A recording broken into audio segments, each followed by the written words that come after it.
Hello दोस्तों, बहुत बहुत स्वागत है आप सभी का एक और हमारे नए वीडियो में। और जैसा कि आप जानते हैं कि पाटलिपुत्र यूनिवर्सिटी की तरफ से कल यानी कि 10 अप्रैल के पेपर में और 10 अप्रैल को पेपर के माध्यम से और यूनिवर्सिटी ने कई सारे जो नोटिफिकेशंस निकाले उसके माध्यम से ये डिक्लेयर हो चुका था कि पाटलिपुत्र यूनिवर्सिटी में जो एडमिशन का जो प्रोसेस है वो आपका 25 अप्रैल से स्टार्ट हो जाएगा और इसके लिए आपको ऑनलाइन एप्लीकेशन सबमिट करना है। ये सारी अपडेट मैंने आपको कल के वीडियोज़ में आपको दिया था, लेकिन कल के वीडियोज़ में मैंने आपको ये सारे डिस्कशन नहीं किया गया था कि आखिर ये एडमिशन का प्रोसेस चलेगा कैसे इस बार में। तो आज के इस वीडियो में आपको कंप्लीट इन्फॉर्मेशन बताने वाला हूँ। ये सबसे पहले वीडियोज़ में आपको वोकेशनल कोर्स के बारे में दे रहा हूँ, साथ में आपको बताऊँगा कि आखिर वोकेशनल कोर्स में एडमिशन का क्या पूरा कंप्लीट प्रोसेस होता है।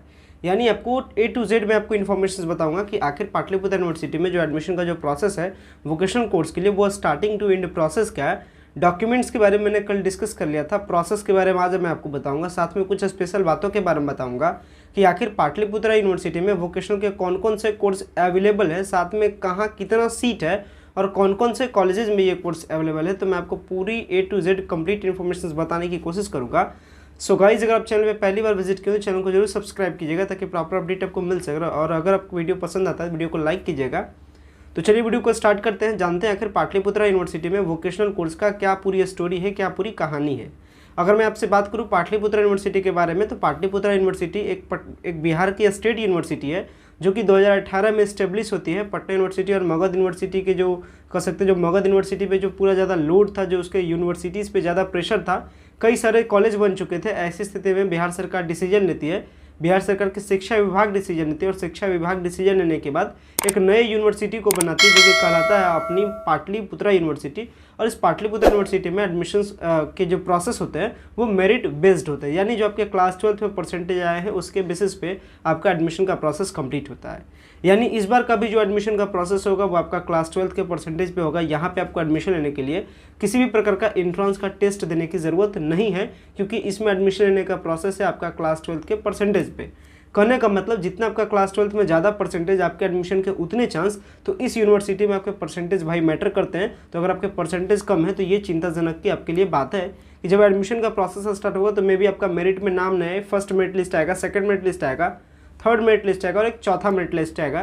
क्योंकि यूनिवर्सिटी वालों ने पहले कह दिया कि मैं 4 मेरिट लिस्ट निकालूंगा, 4 मेरिट लिस्ट के अकॉर्डिंग सारे स्टूडेंट्स का मेरिट में नाम आएगा और जिनका मेरिट में नाम आएगा उनका ही एडमिशन हो पाएगा। और अगर आपका मेरिट में नाम नहीं आता है तो फिर आपके लिए बहुत ज़्यादा दिक्कत होने की बात है। हालांकि इस एडमिशन के प्रोसेस में अगर कुछ मैं स्पेशल बातों के बारे में बात करूं, अगर मैं पूरी स्टोरी के फॉर्म में आपको समझाऊं कि क्या है इसकी पूरी स्टोरी, यानी एडमिशन लेने के लिए क्या कंप्लीट करने पड़ते हैं क्राइटेरियाज़ के बारे में, इसके बारे में आपको बताता हूं। क्योंकि अगर सबसे पहले मैं अगर आपको एलिजिबिलिटीज़ के बारे में बताऊं कि अगर पाटलिपुत्र यूनिवर्सिटी में आपको एडमिशन लेना है वोकेशनल कोर्स में, तो ध्यान रखिएगा वोकेशनल कोर्स का अलग अलग क्राइटेरिया है। यानी आपको BCA के लिए अलग क्राइटेरिया है। जैसे BCA के बारे में क्राइटेरिया के बारे में बात की जाए तो आप क्लास 12 पास आउट होने चाहिए, साथ में आपका मैथ एक पेपर होना ही चाहिए और आप साइंस के स्ट्रीम वाले बच्चे होने चाहिए, यानी साइंस वाले कैंडिडेट आप होने चाहिए, आपका मैथ एक पेपर होना चाहिए। ये कुछ कंडीशंस होती है। सेम एज वोकेशनल कोर्स में BBA की अलग कुछ क्राइटेरिया है, उसी तरीके से हर कोर्स की अलग अलग क्राइटेरिया है। हालांकि अलग अलग क्राइटेरिया को लेकर के एक सेपरेट वीडियो में डिस्कस करेंगे कि आखिर BCA के लिए क्या कंडीशन है, BBA के लिए क्या कंडीशन है, बायोटेक के लिए क्या कंडीशन है। तो वो सारी बातें हम लोग आगे के वीडियोस में किसी सेपरेट वीडियोस में कर लेंगे। अभी फिलहाल में बात करते हैं स्टार्टिंग टू एंड प्रोसेस के बारे में। अगर मैं आपसे बात करूँ स्टार्टिंग टू एंड प्रोसेस के बारे में तो सबसे पहले स्टोरी को समझ लीजिए। पाटलिपुत्र यूनिवर्सिटी कहती है कि 25 अप्रैल से आप ग्रेजुएशन में एडमिशन्स को लेकर के आप ऑनलाइन एप्लीकेशंस को सबमिट कर सकते हैं। यानी करने का मतलब अगर मैं आपको इन शॉर्ट अगर 2-3 स्टेप में स्टोरी को बताऊँ तो ये 3 स्टेप में एडमिशन आपका कंप्लीट होता है। पहला स्टेप होगा आपको अप्लाई करना है। अप्लाई कब से करना है? 25 अप्रैल से पाटलिपुत्र यूनिवर्सिटी में। पाटलिपुत्र यूनिवर्सिटी जब आप अप्लाई कर देते हैं तो अप्लाई करने के बाद सेकंड काम क्या होगा, पाटलिपुत्र यूनिवर्सिटी मेरिट लिस्ट आएगी और आपका ड्यूटी क्या बनता है, आपको उस मेरिट लिस्ट में चेक करना है कि आपका नाम है या नहीं है। अगर आपका मेरिट लिस्ट में नाम रहता है तो आपका एक लेटर डाउनलोड होता है जिसको हम लोग कहते हैं अलॉटमेंट लेटर। और जब आपका अलॉटमेंट लेटर किसी कॉलेज के लिए डाउनलोड होता है, जैसे आप अप्लाई कीजिएगा, जब आप 25 अप्रैल से अप्लाई कीजिएगा तो आप चॉइस देते हैं कि मेरे को लेना है AN कॉलेज में। अगर आपने चॉइस दिया AN college, college of commerce, BD college, इस तरीके से 3-4 कॉलेज का अगर आपने चॉइस दिया तो चॉइस देने के बाद जब अलॉटमेंट आता है, यानी जब सेकंड स्टेज में जब मेरिट लिस्ट होता है तो आप देखते हैं कि आपको कौन सा कॉलेज मिला है। मान लेते हैं आपको मिला AN कॉलेज, तो सेकंड स्टेप में क्या करते हैं, आप अपने अलॉटमेंट लेटर को डाउनलोड करते हैं जहां से आपने अप्लाई किया था। यानी पाटलिपुत्र के साइट पे जाकर के आप क्या करते हैं, अपना लेटर डाउनलोड करते हैं। जैसे किसी को जॉब मिलता है तो जॉब में क्या आता है, उनका जॉब लेटर आता है। सेम तरीके से अगर कॉलेज में आपको एडमिशन मिलेगा, यानी यूनिवर्सिटी वाले आपको ऑफर करेंगे कि जाइए आप इस कॉलेज में जाकर के एडमिशन लीजिए, तो आपका डाउनलोड होगा अलॉटमेंट लेटर। तो सेकंड स्टेप में डाउनलोड होता है अलॉटमेंट लेटर। डाउनलोड करने के बाद आपको थर्ड स्टेप में कॉलेज विजिट करना होता है। हालांकि अब कॉलेज विजिट करने की भी जो परेशानी है वो खत्म हो चुकी है, कारण है कि अब कॉलेज के एडमिशन ऑनलाइन प्रोसेस के ही तहत होते हैं। तो तीसरा स्टेप में आपको कॉलेज के पोर्टल पे जाकर के एडमिशन लेना। अगर उस कॉलेज में अगर ऑनलाइन की फैसिलिटी अवेलेबल नहीं है तो आपको वैसी स्थिति में आपको कॉलेज जाना पड़ता है। ये तो बात मैंने कर ली थर्ड स्टेप के बारे में। अगर चौथे स्टेप के बारे में बात की जाए तो चौथा स्टेप होता है डॉक्यूमेंट वेरिफिकेशन प्रोसेस, यानी जैसे आपका एडमिशन कॉलेज में ऑनलाइन या ऑफलाइन मोड से कंप्लीट होता है तो कॉलेज वाले में जैसे आपका एडमिशन कंप्लीट होगा उसके 20 से 25 दिनों के बाद कॉलेज में चलता है डॉक्यूमेंट वेरिफिकेशन, जहां आप अपने ओरिजिनल डॉक्यूमेंट्स को दिखाते हैं और कुछ बेसिक डॉक्यूमेंट्स को जमा कर देते हैं। अगर मैं जमा करने वाले डॉक्यूमेंट्स के बारे में बात करूं तो इसमें आपका CLC माइग्रेशन वगैरह आपका जमा हो जाता है। बाकी क्लास 10th क्लास 12th के मार्कशीट को वेरीफाई करके फिर आपको रिटर्न दे दिया जाता है। ये हो गई पूरी starting to end complete process के बारे में। तो इस तरीके से आपका वोकेशनल कोर्स में एडमिशन का जो प्रोसेस है वो आपका खत्म होगा। हालांकि मैं बात करूं अगर कुछ स्पेशल बातों के बारे में कि ये जो आपका एडमिशन का प्रोसेस है ये कहाँ कहाँ हो रहा है, यानी पाटलिपुत्र यूनिवर्सिटी के कौन कौन से कॉलेज में आपके वोकेशनल कोर्स अवेलेबल हैं। अगर मैं बात करूं वोकेशनल कोर्स के बारे में तो BBA BCA बायोटेक, यानी जिसके लिए आप खुद से पैसा देते हैं यूनिवर्सिटी को, यानी वो जो कोर्स है जो यूनिवर्सिटी करा रही है वो फ्री ऑफ कॉस्ट नहीं, उसके लिए आप पैसा देते हैं। वही बात कीजिए रेगुलर कोर्स के बारे में तो वैसे कोर्स जिसमें आपको किसी भी प्रकार का चार्ज देने की जरूरत नहीं पड़ता है, बस आपको एडमिशन चार्ज देकर के टेंशन फ्री हो जाना पड़ता है। बट वोकेशनल कोर्स में आपको एडमिशन फी के साथ साथ आपको ट्यूशन फी भी देना पड़ता है। जैसे आपने CBSE या किसी अगर आप प्राइवेट स्कूल से पढ़े होंगे तो आपको पता होगा हर महीने आप वहाँ पे फी देते थे।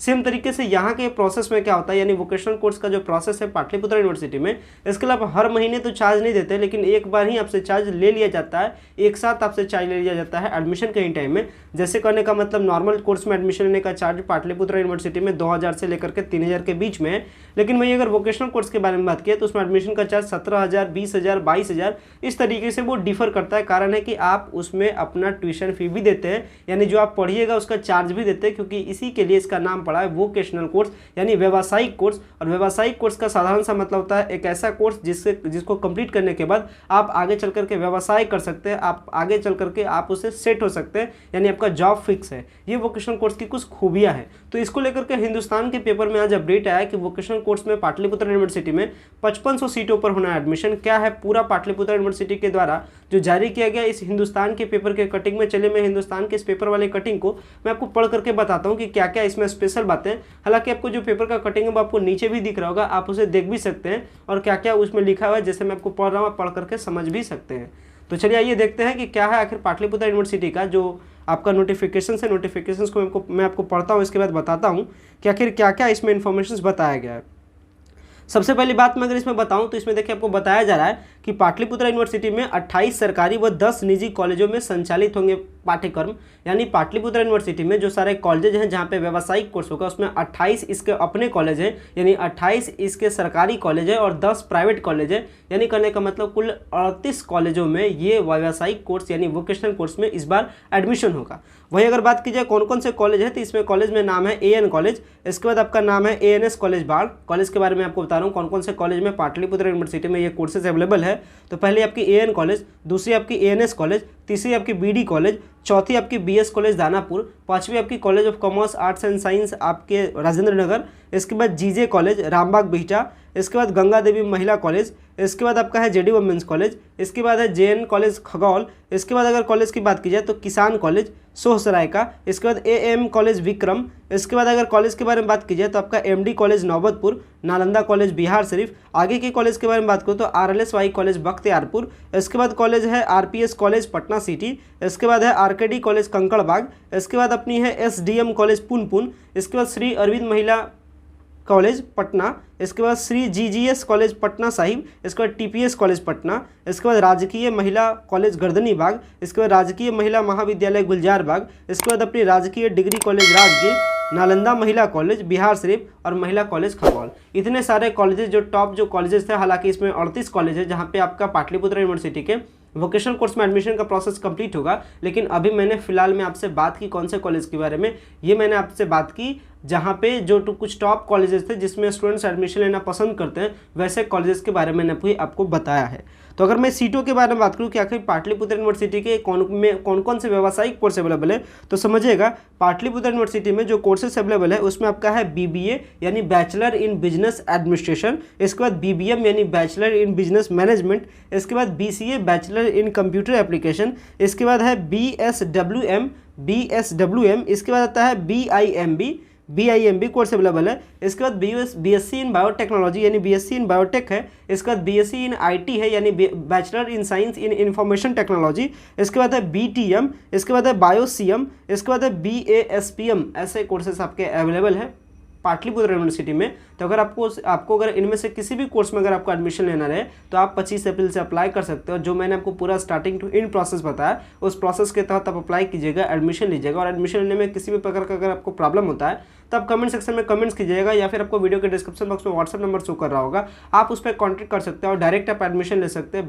बिना किसी झंझट के। यानी आप परेशान हुए भी एडमिशन के प्रोसेस को कंप्लीट कर सकते हैं। तो नंबर आपको वीडियो के डिस्क्रिप्शन बॉक्स में मिल जाएगा, जहाँ से आप कॉन्टैक्ट करके क्या कर सकते हैं, एडमिशन के तमाम सारे प्रोसेस को हमारे टेक्निकल टीम के द्वारा से कंप्लीट कर सकते हैं। और घर बैठे आप अपने एडमिशन के पूरे प्रोसेस को घर बैठे कंप्लीट कर सकते हैं और आप अपने एडमिशन को डायरेक्टली आप ले सकते हैं। वही अगर मैं बात की जाए जो ये कोर्सेस है, कोर्सेस में सीट कितनी है, तो अगर मैं सीट के बारे में बात करूँ तो BASPM जो कोर्स मैंने आपको बताया था उसमें 30 सीटें। इसके बाद BBA यानी बैचलर इन बिजनेस एडमिनिस्ट्रेशन, इसमें से 3-4 कोर्स फेमस है जिसमें थोड़ा सा कंपटीशन ज़्यादा होता है। अगर बात की जाए BBA के बारे में तो 120 सीटें मात्र हैं, ध्यान रखिएगा। आगे जो कोर्स है BBM यानी बैचलर इन बिजनेस मैनेजमेंट, इसमें 1625 सीटें हैं। इसमें भी ध्यान रखने की जरूरत है, इसमें भी कॉम्पिटिशन होता है। BBM में कॉम्पिटिशन है, BBM में कॉम्पिटिशन है। इसके बाद आपके कोर्स है BCA यानी बैचलर इन कंप्यूटर एप्लीकेशन, जिसमें 2300 सीटें यानी 2300 seats are available in the Pataliputra University for the vocational course admission. तो 2300 सीटों वाले इस BCA कोर्स में भी एडमिशन के लिए जो होल होता है या कह सकते हैं जो एडमिशन के लिए कंपटीशन है वो थोड़ी सी ज़्यादा होती है। इसके बाद बात करें BSWM जिस कोर्स के बारे में मैंने बताया उसमें 48 सीट, BIMB के कोर्स में आपके 40 सीट, इसके बाद BSc बायोटेक में आपके 422 सीट। वहीं अगर बात की जाए BSc IT के बारे में तो 730 सीट।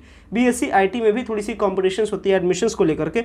आगे के कोर्स आते हैं BTTM जिसमें 150 सीट और BioCS जिसमें आपके 90 सीट। आपको बता दें कि ये जो आपके वोकेशनल कोर्सेज होते हैं इसमें बैंकिंग, IT सहित कई क्षेत्रों में रोजगार की संभावनाएं होती है। तो अगर आपको आइडियाज़ नहीं मिल रहा है कि कौन से कोर्स में मैं आपको एडमिशन लूँ क्लास 12 के बाद, तो आप वोकेशनल कोर्स को एक बेहतर कोर्स के रूप में चूज़ कर सकते हैं। और इसमें आप कौन कौन से कोर्स को चूज़ कर सकते हैं, BCA, BBM, BBA, BSc IT, ये सारे जो कोर्सेस हैं वो क्या है, रोजगार देने की संभावनाएं वाले क्षेत्र हैं। यानी अगर ये सारे कोर्सेज को आप करते हैं तो रोजगार के आपके चांसेस बढ़ जाते हैं।